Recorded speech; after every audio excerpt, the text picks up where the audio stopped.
another week, another day we meet here in the King's Lounge, right in the Sphere Arena. My name is Mwai Kibaki. Now, a few days ago, the current president of Kenya, Dr. Ruto, dissolved his cabinet. This comes in line that a few years ago, nearly 10 or so, the former president, the late Mwai Kibaki, also dissolved his cabinet after pressure from the citizens. The same thing has been witnessed with the current government, where a series of demonstrations with certain demands have been laid to this government, asking the president to meet certain demands so that they can seize, or they're saying they are fixing the nation. And a few days ago, the president literally dissolved his cabinet, only leaving the prime cabinet secretary Musalia Mudavadi. And remember, on one of my videos, I questioned how legal is the office of the prime cabinet secretary, and also he left the attorney general. Today we want to take a quick look in the dissolution of cabinets in Kenya, a historical perspective. We want to take a look on how governments have dissolved cabinets and why. Huu ni ushindi wa kila Mwafrika, akiwa KANU akiwa KADU. Ni ushindi wa kumwezesha Mwafrika kuendesha serikali yake bila vingamizi.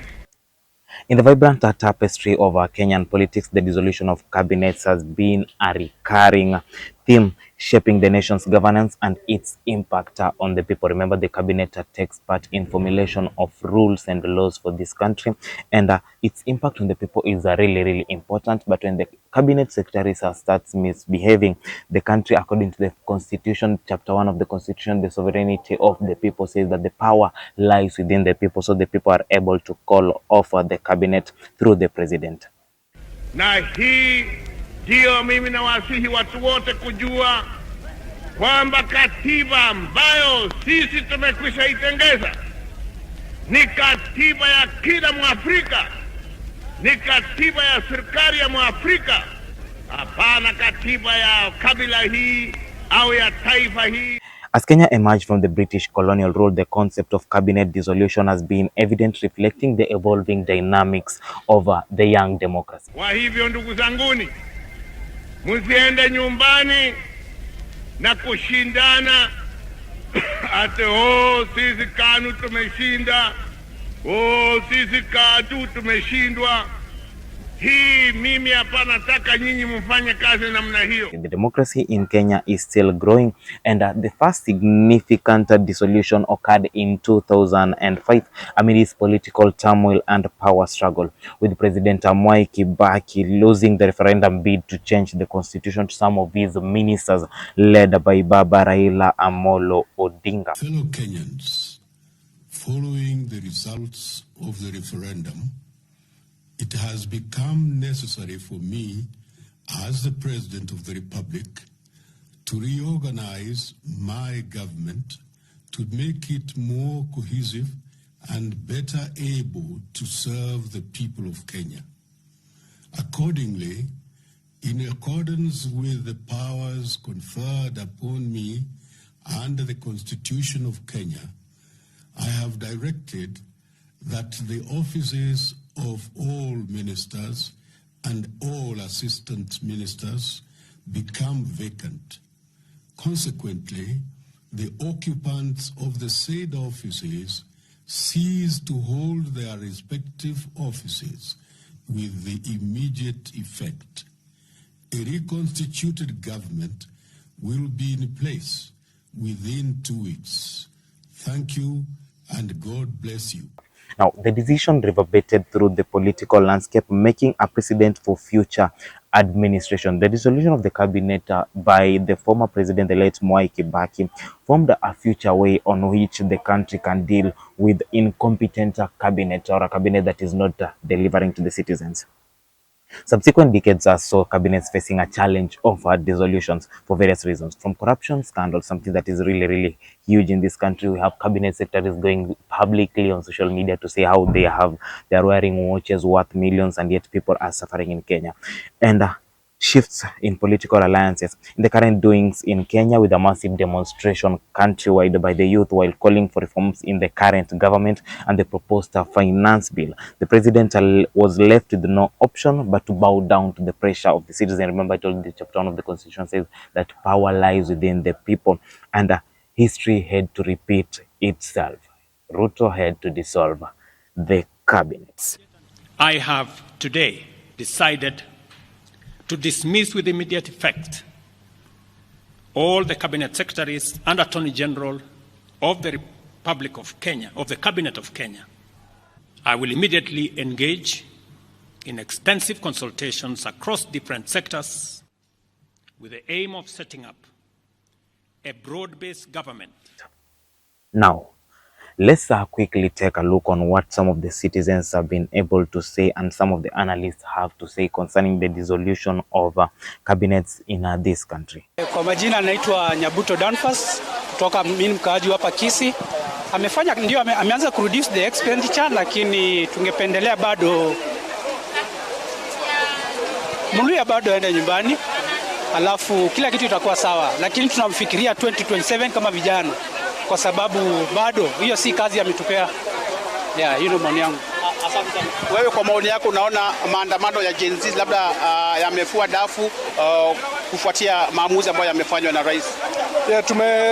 Tumefurahia sana kuona Kenya rais amefanya, na tumejua sasa kwamba vitu zenye alikuwa amepanga inaweza kufanyika na venye amewatoa. So furaha yetu ni kuona kwamba amebadilisha, ametoa kila kitu. Kenya tunamuomba venye wenye amewatoa asiwarudishe tena ati anawabadilisha. Awatoe, atafute watu wenye wako tofauti awarudishe hapo hivyo. Watu wengi hapo hivi vijana, alafu watu wenye wametolewa awatafute vijana wadogo awapatie kazi.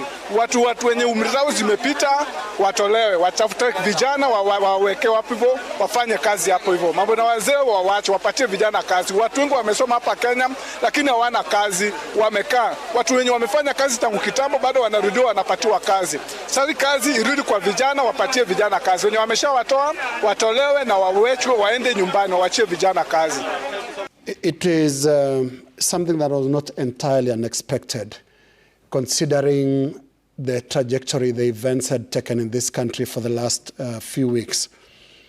The events were such that President William Ruto was boxed into a situation where he has to proceed on one or two options.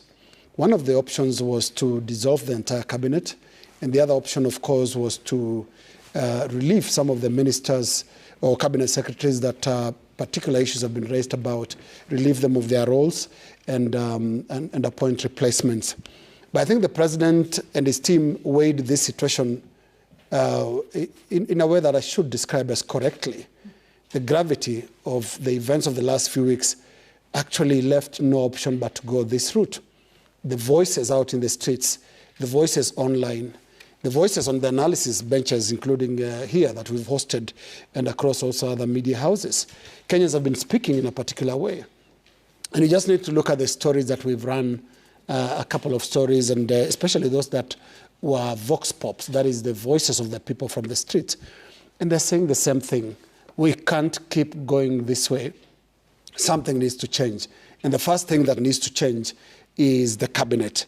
So this is a major victory for the Gen Z protesters, the Gen Z generation that went online and started this conversation about standards, about the way the country is governed, about the quality of people in government, about the quality of advice around the president. And the president correctly today said, this is a moment of reflection. And I think at this hour there's a lot of reflection going on. Finally, the issue of sending the entire cabinet except Prime Cabinet Secretary, that is Musalia Mudavadi, who remains in office, the Prime Cabinet Secretary, and also CS in charge of Foreign Affairs. My interpretation of that is this is now purely the political angle of things. Remember that preceding the Gen Z revolt, the atmosphere within government itself was not very nice. The relationship between the president and his deputy, Rigathi Gachagua, has not been the best. And so coming into the Gen Z revolt, we are told they don't talk. We are told they all interact in these official functions. So with that kind of an atmosphere, a second, or is it third person in the room would be very, very necessary. Yeah. And I think that's how we see Musalia Mudavadi today, remaining in a room where the president and his deputy going to occasionally, between now and the time the cabinet is constituted, going to put their heads together and think thoroughly on what direction the country should take in terms of the kind of cabinet it should have. I'm amazed almost and surprised at how what has happened was unheard of, unlikely, not possible, unprecedented just months ago. Remember, this government has just been in power for what, 20 months, less than 2 years? And it's interesting how quickly or how abruptly the rain started hitting this administration, how quickly things went south, how calls for change, which started online and then went to the streets and then led to changes that really we never thought would happen in the way that they did, starting with the Finance Bill 2024, which was the reason why the protest started in the first place. That was thrown out, ikaenda. We started talking about austerity measures, talking about how we don't want particular officers and funding to them. That happened.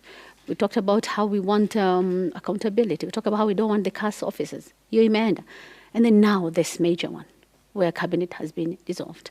And the fact that this conversation has been consistent, but why? Why want all of them to go? Because of what has been happening in the country for the past less than 2 years. The scandals that you have seen, the impunity that you've seen, the corruption, you might say, the issues to do with from fertilizer to edible oil to condemned sugar, to even the largesse and the picture of we don't care.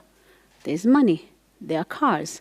You know, in the face, you're throwing your wealth and your status in the faces of people who largely do not have any of those things. So all these things have culminated in what we are seeing today, Yvonne.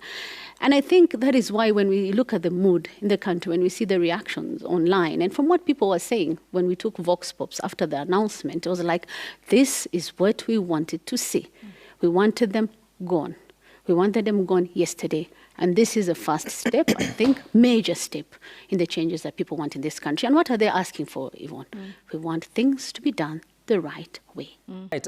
When you're reflecting on what the president has done, I recall the conversation he had with the media, including Lean News on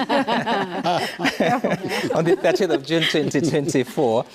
And the last question that he was asked about the performance of his cabinet, and the only thing he said is that he thinks the cabinet could have done better, but said that he will do soul searching. Then subsequent to that, what we've been hearing of him is saying that he will be announcing some new changes, some new measures shortly. So shortly, eventually, it gets us here, 11th of July 2024. But it's also a moment for the country, the political class, to really reflect, because for the challenges that have been experienced the past few years, and getting to a point that one of the major actions is to dismiss an entire cabinet, then you have to weigh, so what was the problem? What does dismissing a cabinet solve? Because at the end of the day, there are still so many things that are yet to be done. So it is a good move, a bold move, I must say, because when you looked at the president reading that statement, I mean, you come in to face the country. You're coming with a cabinet, but you're leaving without one. You're going back with only 3 people in the cabinet who really cannot transact any business, bearing in mind that a cabinet has to have a minimum of 14 and a maximum of 22. That is the CSs, at least if you had to talk about that. But it's also a moment that I think is quite heavy on the president, bearing in mind that now that he has accepted that the buck stops with him, and actually it is in the process of stopping. So what does that mean in such an instance? When you're going now to take action, you're forming a new government. There's only one person in this country that took the oath of office that they're going to defend and protect the Constitution in the office of the president. And he is in that space. I'm just wondering, wherever he is today or tonight, what is he thinking? Knowing too well that, as he said, he acknowledged that he knows that Kenyans expect a lot of delivery, a lot of commitment from his side of the government. There are promises that his administration made, or the political side made, including those that have been dismissed now. Now he's in that sport that he has to find who are these men and women that are going to really be instrumental to helping him achieve that plan that he has. And also remember that the long time that it takes to process cabinet nominees for them to settle down and start working, now he's starting all over again, starting afresh, so to speak. I mean, it's such a a difficult situation for the president to be in, but what has to be done?